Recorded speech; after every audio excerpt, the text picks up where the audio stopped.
we would like to deliver oral presentation on antibacterial application of zinc decorated copper nanoparticles in International Web Conference on Advanced Material Science and Nanotechnology, which is organized by Department of Physics, Vinayak Vigyan Mahavidyalay, Nandgaon, Khandeshwar. Now in this, we will see about the how the nano materials is applicable for the biological applications. Therefore, there is a need for novel antibacterial agents come from the relatively high rate of bacterial infection. This presentation we have choose in this COVID pandemic. For this, we use two nanoparticles of ZNO and copper nanoparticles. And in this, these zinc nanoparticles are decorated by this copper nanoparticle. Now there is many applications and many strains of biological strains are there. That is E. coli and yes, Staphylococcus aureus, and that functional activities of nanoparticles are largely influenced by the particle size. Means if we decreases the particle size, then the effect of this any activities, that is in the biological activities, may increase, as in the case of the bulk. Now there is a need because for the novel antibacterial agents come from the relatively high rate of bacterial infection. Therefore, in this we investigated these nanoparticles or this nanocomposite of these nanoparticles, and which is demonstrated for the gram-positive and gram-negative bacteria which are in our laboratories. Therefore, there are the many applications, that is applications in case of the textile, in case of the polymer. Means if we embedded these nanoparticles in a polymer or some textile, then we have to get the some types of the some textiles are there that can be useful for the mask and some polymer. Means we have to prepare the some that is a pots that are inherently in this way. We have to also another application, that is a cellulose paper is also there, one of the application for the nanoparticles, and therefore we have to choose these nanoparticles against these are the gram-positive bacteria. Now in this we have synthesized this zinc decorated copper nanoparticles, and they are separately nanoparticles. So we have prepared by very simple technique, that is the one-pot chemical synthesis method, and which is applied against gram-negative and gram-positive E. coli and SRS nanoparticles. Nanoparticles have unique properties, just like they can change due to the decrease in the dimensions to atomic level, and therefore their properties at nanoscale is improved as compared to the bulk materials. ZNO is one of the materials that can be attract the attention because it is environmentally friendly and the biomaterials to use. Copper, all we are familiar with that the copper, and copper is also a biocompatible materials, and which is also a real materials. This is a research methodology, and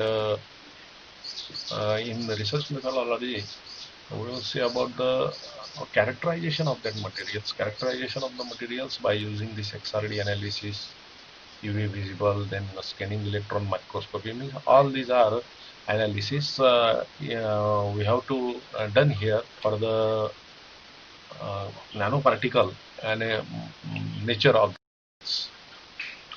Then another thing, that the synthesis of the metal oxide nanoparticles. This is a very simple technique, that is a one-pot synthesis we have to use here the nitrate forms of that materials, that is a zinc material, that is nitrate form, and we have to use here the hexamethylene tetraamine, and figure shows that the yes, that is a procedure how to synthesize. This is a detailed procedure how to synthesize the ZNO nanoparticles here. Here we have to use here the 1:1 mole ratio, and which is vacuum filtered and sintered at the 100 degrees centigrade. If we increase the temperature of sintering temperature, then the agglomeration may observe in particles. Similar to this, the copper nanoparticles we have to prepare here. But copper nanoparticles is shows the hygroscopic nature. Therefore, we have to vacuum filter here at sintered at the 150 degrees centigrade. Therefore, the zinc decorated copper nanoparticles we have to prepare here for 1:1 mole ratio, and it is also sintered at 1 degree centigrade. The materials is characterized through the scanning electron microscopy, and all these are the things that are this is a X-ray diffractometer in our. This is a scanning electron microscopy. We have to use here. Then visible spectroscopy. Then Fourier infrared spectroscopy. Then photoluminescence PL spectrum. Then this nanoparticles is assessed for the E. coli and SRA bacterial activities. Now this is a bacterial strain we have to that can be procured from the postgraduate department of microbiology in our university, and antibacterial activity was evaluated by using the agar-Weil diffusion method. These are the incubation time and incubation temperature for this E. coli and SRA strains. Then test column, inoculum is prepared in this way. That is the bacterial strains. We have to contain here sterilize the 100 ml of the respective broth, and therefore liquid broth medium, then concentration is shown in this slide. Then growth media is prepared as a nutrient agar growth media. Then concentration is 2.8 that is a gram per 100 ml of dish. This is a Weil diffusion method. For the testing these nanoparticles against E. coli and antibacteria. This is a technique of microbiological researchers use in our in their laboratories, and a very easy method to characterize these nanoparticles against antibacterial agents. Then MIC, we have to take here the MIC for these nanoparticles, and these nanoparticles shows the MIC. Then another statistical analysis we have to done here for the null hypothesis. Then F-test is used. Yes, because we have to take here the two strains, that is E. coli and SRS, and we have to use here the F. These are the percentage of zone of inhibition. This percentage is calculated by using the standard drugs. That is can be represented as there are many applications of the nanoparticle. Now in XRD analysis, these are the prominent peaks that are shown in the ZNO and CuO materials, and their average particle size for the XRD analysis shown as up to the 40, that is a 20 to the 40 in the range of, and lattice strength is also a very minimum. Therefore, the nanoparticles we have to prepare is in the nanoscale. These are the micrographs that are shown that the set structure, that is in case of the ZNO, it can be represented as a pink rectangle, and in case of the copper nanoparticles, it is represented by the green.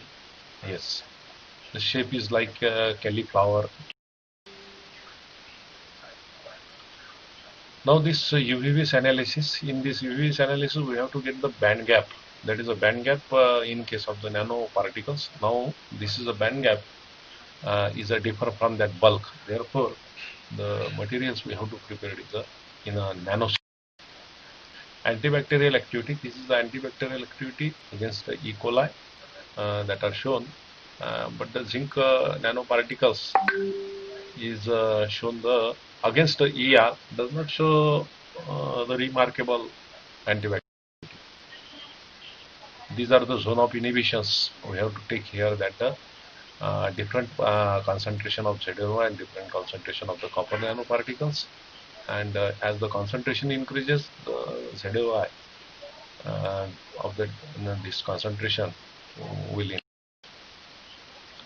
Then antibacterial activity of this against the SRES, that shows the remarkable effect actually for against the SRES of both the nanoparticles.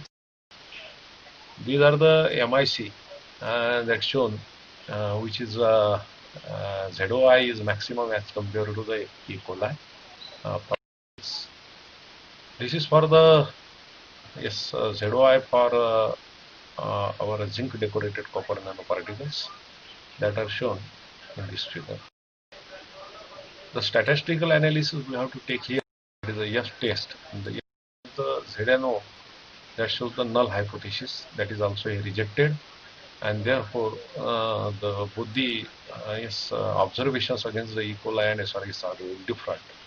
This for the copper nanoparticles, these are also a different null hypothesis is rejected, and both the variances of the Dupatica are unequal. Now, in case of this nanocomposite also, these are also there is a variance for the E. coli and ESR. Means both this. Now, this is a zone of inhibition for the standard drugs, that is ampicillin and another thing. We have to take here the amoxicillin. These are the antibiotics, and distilled water that are shown in this slide. Then percentage of zone of inhibition is calculated by using this formula. This is a percentage of zone of inhibition for the zinc nanoparticles and copper nanoparticles, and it is obviously greater for the nanoparticles. Now, lastly, we conclude that this is a very simple method how to prepare the zinc decorated copper nanocomposite, which is studied against the E. coli and SRES bacteria. This is one of the best application of the nanoparticles that are in case of the biophysics actually, and we have to take also some statistical analysis, that is, and characterization is that favors with that of the prepared material. Thank you very much.